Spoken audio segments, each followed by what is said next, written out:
옆에 분과 인사합시다. 빗길에 오시느라 수고하셨습니다. 태풍 타판가 오판가 이제 불어갖고 지금 이게 비가 많이 내리는 것 같아요.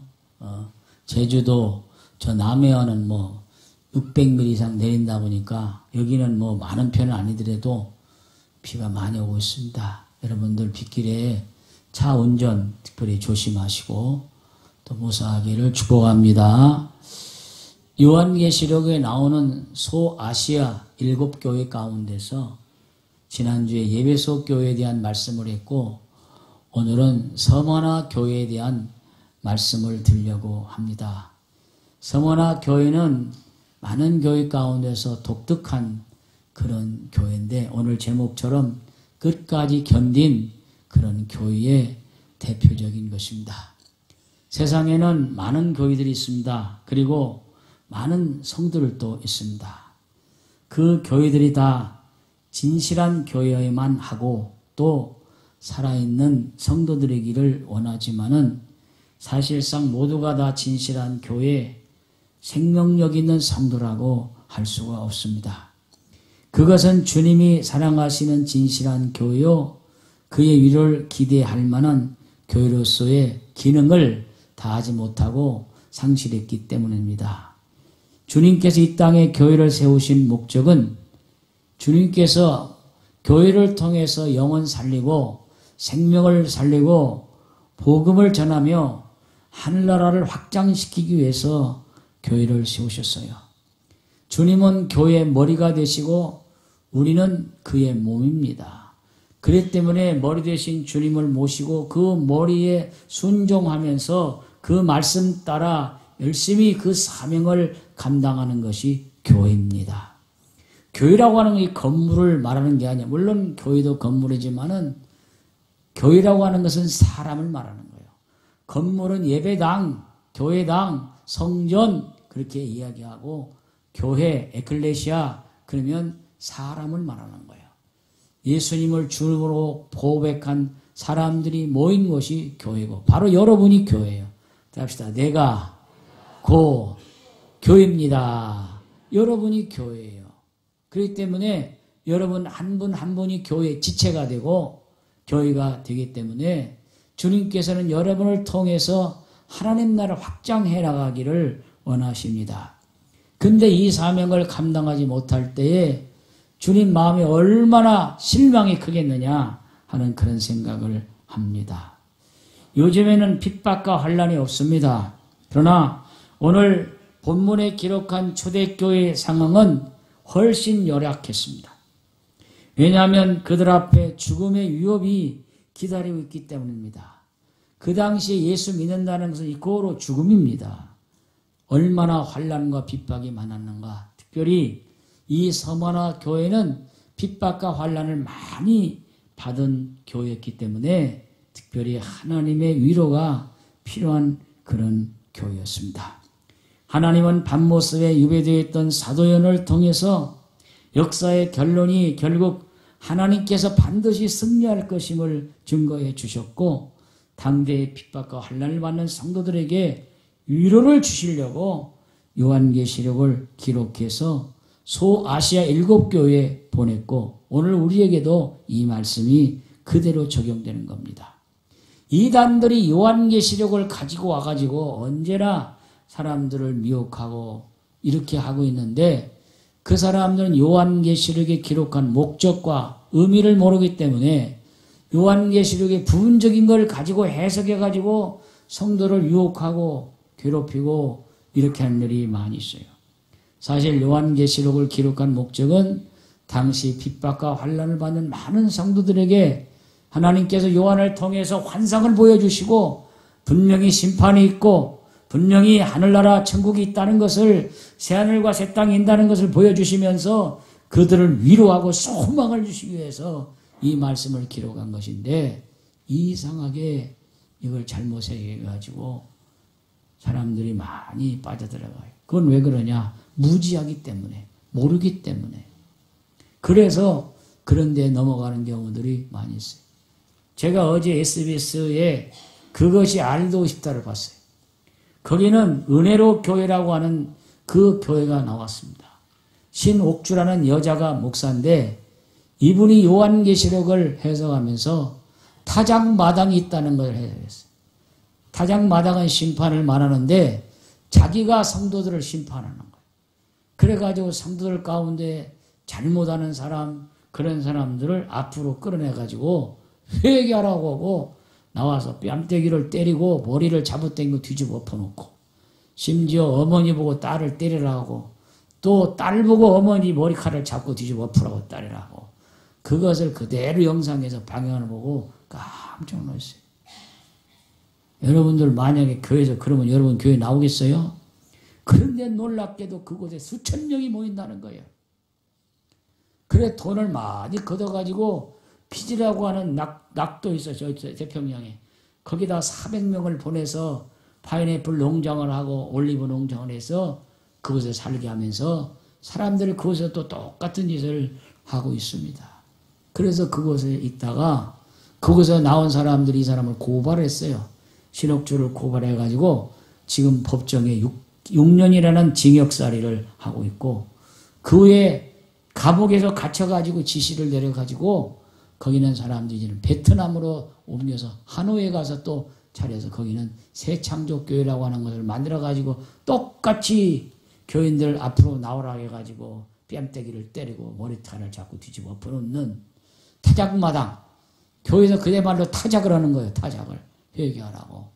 그런 일을 하고 있는 거예요. 성경을 잘못 해석하고 잘못을 잘못하기 때문에 그런 식으로 하고 거기 들어간 사람도 무지하고 모르기 때문에 그런 곳에 들어가서 돈 다 바치고 가정 파괴하고 이런 일들이 오늘 얼마나 많이 있는가. 여러분 이단은 교주가 죽어도 안 없어져요. 조금 흔들려도 얼마나 조직이 잘 되어 있는지 이 조직이라는 것이 무서운 거예요.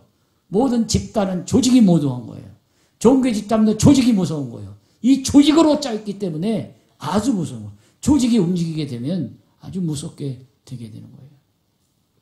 여러분 요한계시록은 그렇게 타작마당이라 하라고 또 요한계시록은 잘못된 해석을 하라고 사람들 원포주라고 주신 말씀이 아니라 당시에 환난과 핍박과 어려움 가운데서도 반드시 천국이 있음을 말씀하고 새하늘과 새 땅이 있음을 말씀하고 너희가 잘못하고 회개하지 않으면 심판을 받게 된다는 말씀. 생명책에 기록되지 못하는 자들은 불못에 들어간다는 그런 말씀. 그리고 우리가 그 환난과 핍박을 이기고 난 후에 우리에게는 영원한 하나님의 나라가 있다고 소망을 주신 것이 바로 요한계시록이에요. 하나님께서 사도행에 주신 그 목적과 분명한 뜻을 알아야 되는 것입니다. 그런데 소아시아 7개 에서버 두사빌라 가운데서 이 두 번째 서머나 교회는 독특하게 환난과 핍박을 많이 받은 교회예요. 오늘 본문에도 보면 자칭 유대인의 회라고 하는 사람, 이건 사탄의 회, 사탄의 회압 이런 것이 있어서 사람들을 핍박하고 어려움을 주었어. 마귀가 주를 믿는 사람들 옥에 던져 시험하고 환난을 받게 하는 이런 일이 있는 것입니다. 주님의 이름으로 복음을 전파하는 곳, 더욱 권능이 역사하는 곳에 자칭 유대인이라는 사람들이 있어서 이들로 인해 복음 전파에 방해를 받게 되고 권능을 베푸는 사람들이 핍박을 받게 된다는 말씀이에요. 자, 오늘 문영준 집사님 읽은 요한계시 2장 8절에서 9절을 다시 한번 읽어봅니다. 시작. 서머나 교회의 사자에게 편지하라. 처음이며 마지막이요 죽었다가 살아나신 이가 이르시되 내가 네 환난과 궁핍을 알거니와 실상은 네가 부요한 자니라. 자칭 유대인이라 아는 자들이 비방도 알거니와 실상은 유대인이 아니요 사탄의 회당이라. 사탄이 유대인을 통해서 교회를 핍박하고 환난과 고통을 주는 거예요. 그래서 우리 주님께서 오셔서 이제 죽었다 살아나신 우리 주님이 오셔서 이렇게 말씀하신 거예요. 서머나 교회는 에베소에서 북쪽으로 40마일 떨어져 있는 항구 도시입니다. 서머나 교회는 지금 터키의 지중해 서쪽 이즈미르에 있는 그런 도시입니다. 이 도시는 아시아에서 가장 아름다운 도시요. 소아시아 계시록에 등장하는 7도시 중에 가장 뛰어난 도시요. 스스로를 아시아 자랑이라고 여길 정도로 가장 번영한 도시 중에 하나였습니다. 그런데 이 도시는 예로부터 어떤 일이 있었냐? 노마에 대한 충성을 하는데 노마 황제를 신으로 모시는 도시였어요. 이런 노마 황제에 대한 충성은 황제는 신이 될 수 없다는 신앙을 가지고 있는 초대교회 그리스도인들에게는 곧바로 환난과 핍박으로 이어지게 된 것입니다. 그러나 번영의 도시 가운데 그리스도인들은 그 고난을 견디고 있었습니다. 특히 그 도시에 유대인들이 많이 이주해 들어오므로 서문학교는 더욱 박해에 시달리게 되었어요. 왜? 유대인들은 예수를 믿지 않기 때문입니다. 그래서 내가 네 환난과 궁핍을 알거니와. 궁핍은 곧 가난입니다. 주님은 너의 궁핍을 안다고 말씀하셨어요. 가장 부유하고 번영했던 도시 있던 서머나 지역에 서머나 교회는 궁핍에 가난에 시달려야 했습니다.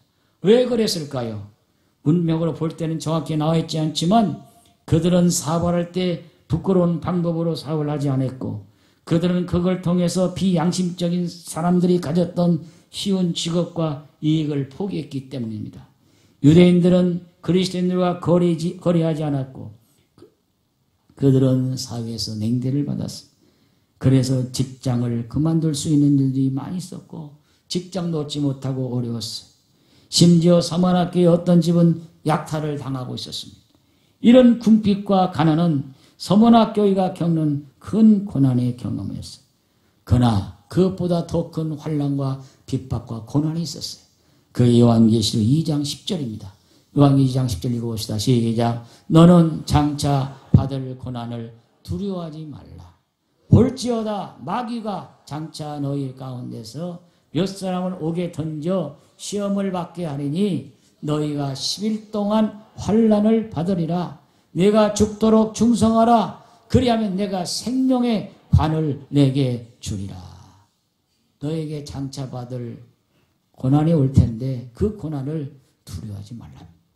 여기 고난은 무슨 고난이냐? 옥에 갇히는 고난이에요.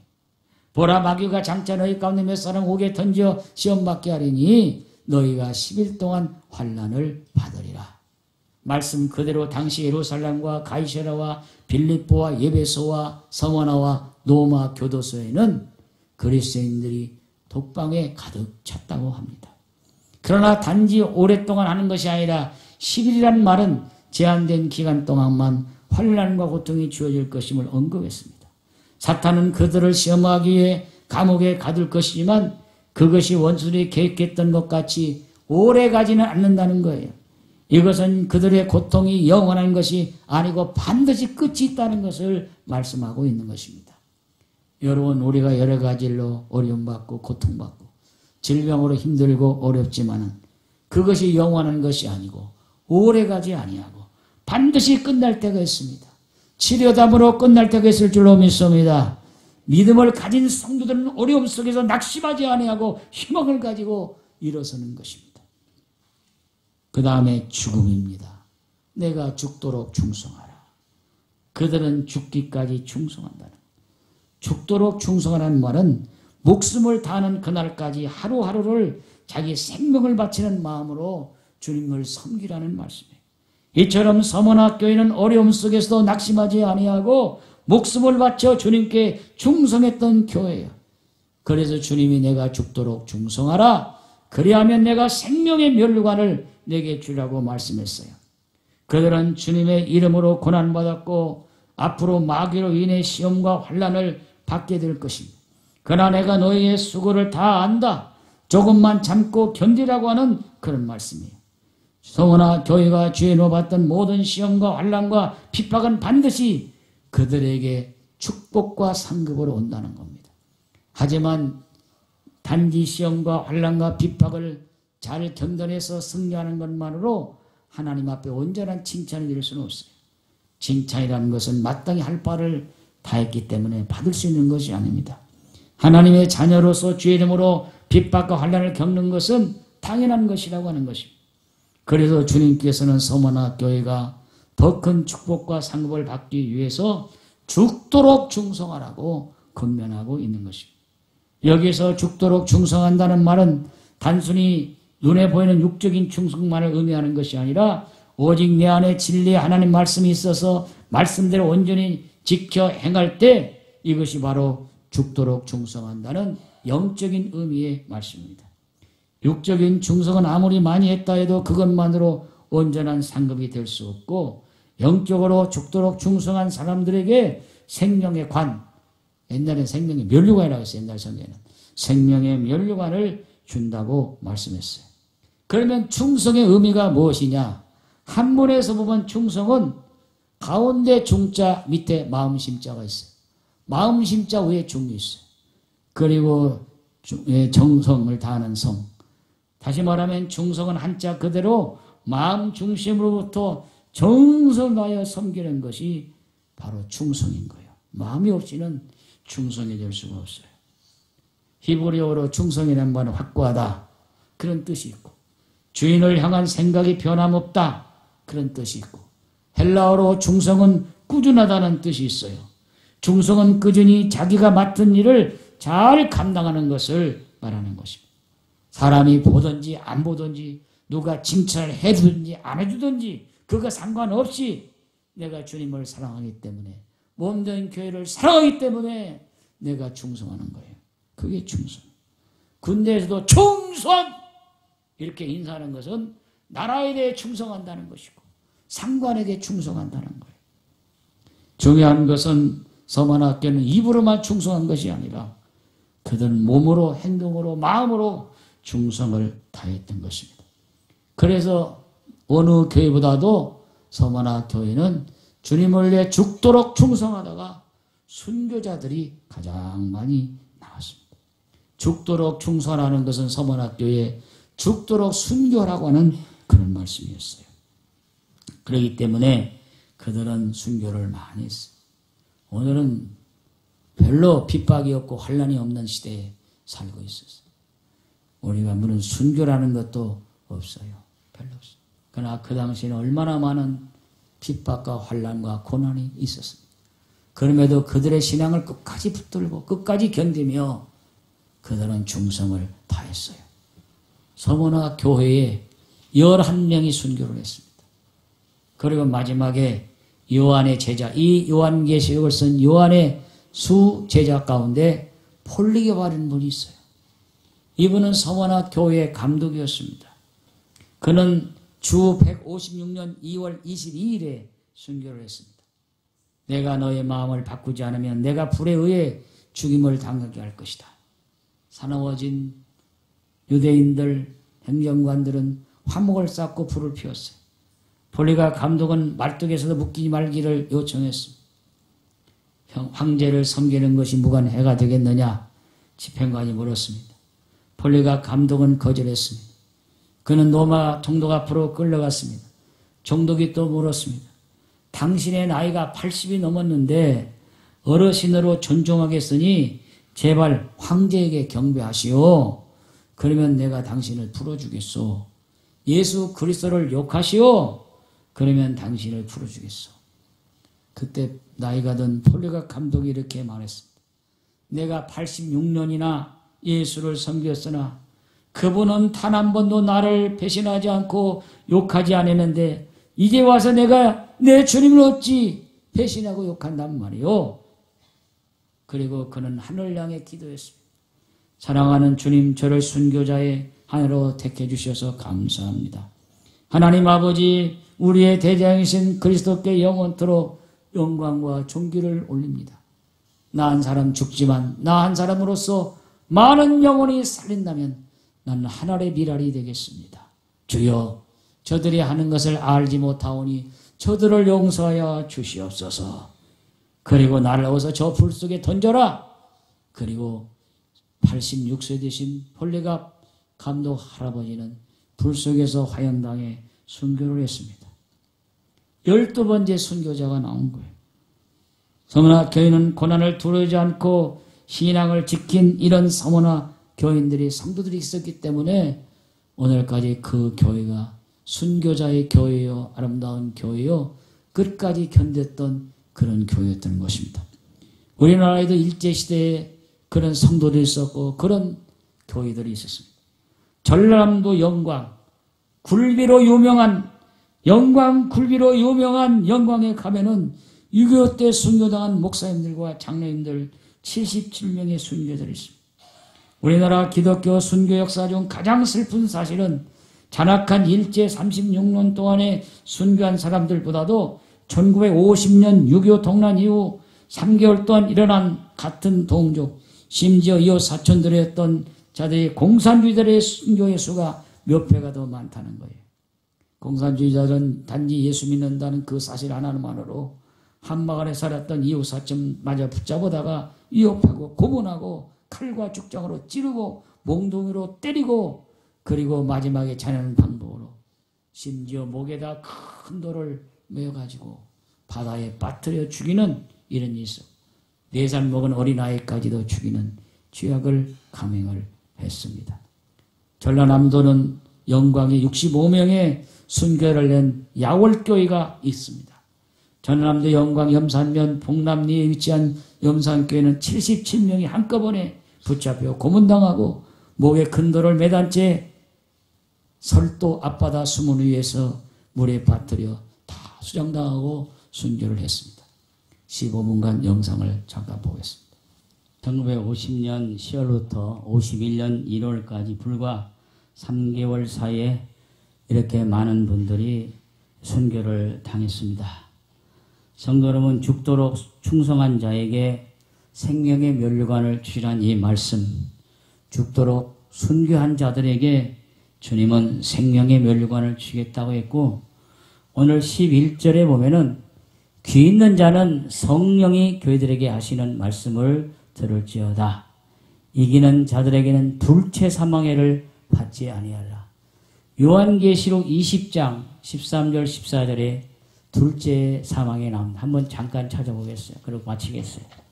요한계시록 20장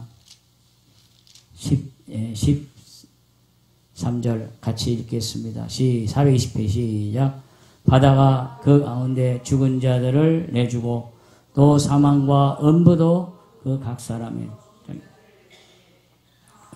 행위대로 심판한 자라. 음부도 불못에 던져지니 이것들은 둘째 사망 곧 불못이라.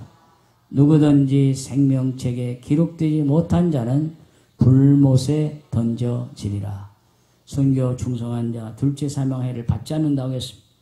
여러분, 오늘 이 시대는 순교 시대는 아닙니다.